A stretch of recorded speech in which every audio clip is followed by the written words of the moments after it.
गुरुमा आजकल के टाइम में पहले भी होता ही होगा डेफिनेटली, लेकिन रिकग्नाइज नहीं होता होगा बिकॉज चीज़ें इतनी एडवांस नहीं थी. There is lot of discord in the relationships. मतलब एक इतना स्ट्रेन है हर किस्म के रिलेशनशिप में, चाहे वो हस्बैंड वाइफ हो, चाहे वो माँ बेटे हो, चाहे वो बाप बेटे हो, चाहे वो दोस्त हो, चाहे वो गर्लफ्रेंड बॉयफ्रेंड हो. इतनी स्ट्रेन्ड रिलेशनशिप्स, इतनी टेंशन से भरी रिलेशनशिप्स, इतना डिस्कॉर्ड आपस में, जिसके कारण की वजह से एक पहले ये वर्ड सुना नहीं जाता था जिसका नाम होता था depression.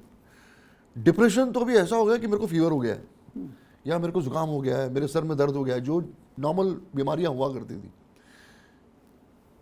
Every second person says that I am in depression. एक कॉन्फिडेंस लेवल जो है वो कम होता जा रहा है लोगों का. मैं ये आपसे पूछना चाह रहा हूं कि एक, because you are medically very well advanced, you are a doctor, और दूसरी तरफ से अपने आप में कंट्रोल बिकॉज ऑफ स्पिरिचुअलिज्म, आपके एक्सपीरियंस इतने ज़्यादा रहे.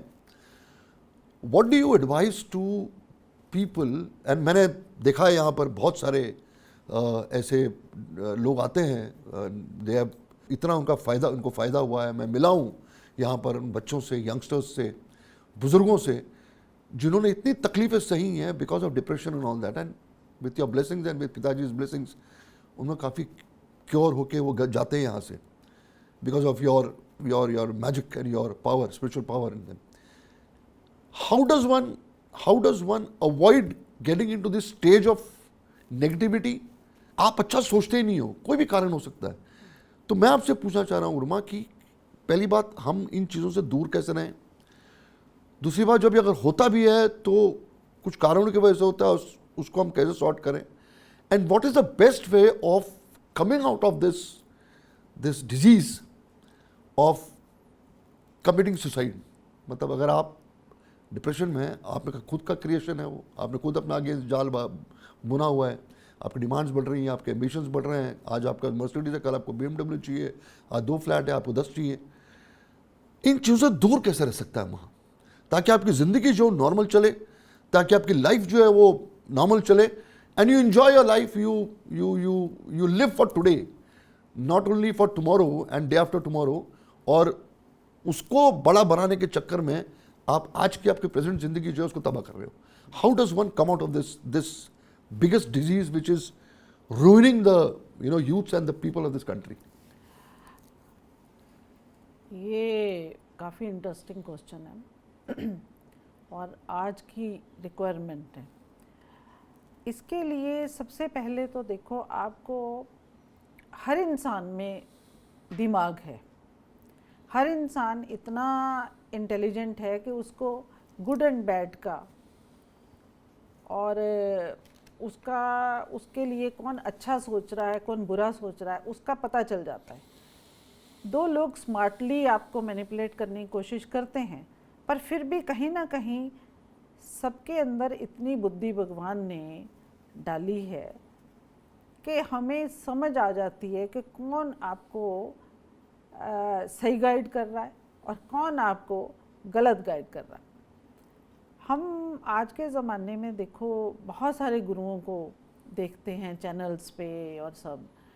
कभी कभी मैं भी स्क्रॉल करते करते देख लेती हूँ और मुझे हंसी आ जाती है कि ऐसे ऐसे जैसे होता है ना, वो सर्कस में तमाशे दिखा के लोगों को अपने वश में करना, और लोग भी ऐसे लोगों को फॉलो करते हैं. तो वो कहीं ना कहीं जो स्पिरिचुअल गुरु या गाइड हैं, मेरी उनसे रिक्वेस्ट है कि ये जो भोली भाली जनता है, इनको, ये पहले ही दुखी हैं, कहीं ना कहीं मिसगाइडेड हैं. हम लोग, मैं भी उसी में आती हूँ, इनको और मिसगाइड करके अपना कर्माना बनाएं. ये लोग, मैं जब इंग्लैंड में थी तो मैं पिताजी से क्वेश्चन करती थी कि पिताजी सबको पता है भगवान का नाम लेना, आप ऐसा क्या बताते हैं उनको? तो पिताजी ने मुझे एक ही आंसर दिया कि जिस दिन तुम मेरी जगह पे आओगी, तुम अपने आप जान जाओगी कि हम लोगों को क्यों मिलते हैं और क्या बताते हैं. मैंने महसूस किया कि हम मिसगाइडेड लोगों को गाइड कर रहे हैं, हम उनको वहमों से निकाल रहे हैं, हम उनको एक जैसे होता ना पाखंड की दुनिया से बाहर ला रहे हैं। अब बहुत से लोग कहते हैं गुरु माँ मेरे को ये बीमारी है, आप मुझे टच कर दो। अब ये अंधविश्वास से मैं सबको कहना चाहूँगी, प्लीज़ बाहर आ जाएं। टचिंग से आपका विश्वास है ठीक होगा, पर इतने बड़े बड़े हॉस्पिटल्स हैं, वो किस लिए हैं? प्लीज़ जा कर के वहाँ अपना चेकअप करवाएं, और 6 मंथली और 1 साल के बाद आप ज़रूर चेकअप करवाएं, और चेकअप करवा करके सब ठीक निकलेगा। पर कम से कम जो बीमारी है वो अंदर पनप रही है तो वो उसी टाइम पकड़ में आ जाएगी, और सिर्फ वो दवाइयों से ठीक हो जाएगी। आशीर्वाद तो है ही, पर ये जो आप वहमों में काला धागा डाल लिया, या तंत्र मंत्र कर लिया, या गुरु के पास चले गए, गुरु ने प्रसाद दे दिया, ये इन चीज़ों से भी ठीक होता है क्योंकि वो आपका विश्वास करता है ठीक। पर मेरी रिक्वेस्ट है लोगों से कि अगर उनको लगता है कि वो कहीं ना कहीं साइकोलॉजिकली डाउन फील कर रहे हैं, या उनके मन में ऐसे विचार आ रहे हैं कि उनका जीने से मन ही भर गया है, या उनकी कोई ऐसी इच्छा है उसकी पूर्ति नहीं हो रही, तो प्लीज़ आप ऐसे इंसान से बात करें जो आपका वेलविशर है जी। और सबसे बड़ा वेलविशर होता है आपका सदगुरु। वो आपको सेल्फलेस गाइड करता है, पर गुरु भी वो जिसकी नज़र आपकी जेब पे ना हो जी। अगर गुरु को भी पैसा चाहिए, गुरु को भी धन चाहिए, गुरु को भी सोना चाहिए आपसे, गुरु को भी मटेरियल चाहिए, तो फिर वो गुरु आपको इस मटेरियलिस्टिक वर्ल्ड की से डिटैच होने के इतने बड़े बड़े मंत्र क्यों दे रहा है जी।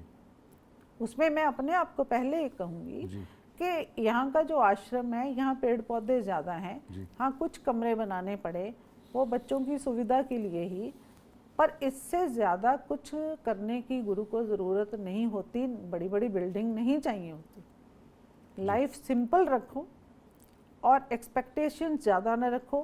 किसी के लिए अगर आपने कुछ कर दिया है तो वो भूल जाओ जी। अगर आपने उसके बदले में आपको कुछ चाहिए तो आपकी जो एक्सपेक्टेशंस हैं उसकी वजह से आप डिस्टर्ब्ड हो, क्योंकि वो पूरी नहीं होती। अगर आपने किसी का अच्छा किया है, वो अच्छा कर दिया है, जस्ट फॉरगेट इट और उसके कर्ता ना बनो जी। क्योंकि करने वाला तो परमात्मा है। अगर आज मैं भी इंग्लैंड से आकर के यहाँ बैठी हूँ तो मैं खुद नहीं आई जी। उस परमात्मा ने ही शायद मेरे जीवन में ये लिखा था, उसको लगा होगा कि लोग बड़े मिसगाइड हो रहे हैं कि कैसी गुरु माँ चाहिए जी। जो लोगों से 1 to 1 बात करे, और उनको ये जो एक भ्रम है, भ्रम जाल, और ये जो स्पिरिचुअलिटी को आजकल हमने एक कह लो ना बड़ा हुआ बना लिया है, ऐसा कुछ नहीं है। आप हंसो खेलो मौज करो, कीर्तन करो, भजन गाओ और अच्छा खाना खाओ, मस्ती में रहो, यही स्पिरिचुअलिटी है। You enjoy your life. इसको इतना कॉम्प्लिकेट करने की ज़रूरत नहीं, और बड़े बड़े श्लोकास को याद करने की ज़रूरत नहीं। आप सिंपल सा मंत्र कुछ भी पकड़ लो जी। अगर कोई सिख भाई है, सतनाम वाहिगुरु, ओम नमः शिवाय, और नहीं तो और जय माँ ही बोल दो, जय पिता ही बोल दो।